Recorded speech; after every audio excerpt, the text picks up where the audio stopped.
Hello everyone, আবার তোমাদের সামনে ড্রাগন গাছের ভিডিও নিয়ে চলে এসেছি। এই যে ফুলটা দেখতে পাচ্ছ, এই ফুলটা কিন্তু আমার 4-5 দিন আগে ফুটেছিল।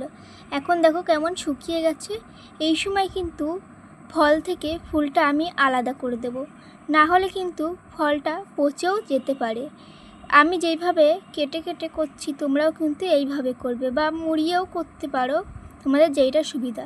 কিন্তু দেখবে গর্ভকেশরটা যেন থাকে, নাহলে কিন্তু ফলটা ছোট হবে, বড় আর হবে না।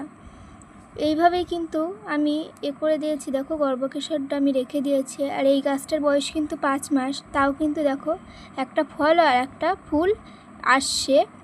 আর এই যে ফুলটা দেখতে পাচ্ছ, এই ফুলটা কিন্তু আমার অন্য একটা গাছে আছে। আর ওই যে ফলটা দেখতে পেলে, ওই ফলটা কিন্তু পরাগমিলন করা হয়নি, তাও কিন্তু কেমন হয়েছে, ছোট হয়েছে। আর যে ফুলটা আমি কেটে রাখলাম, এই ফুলটা কিন্তু আমি এবার গাছের গোড়ায় দিয়ে দেবো। আজ এই পর্যন্ত, আবার নেক্সট ভিডিও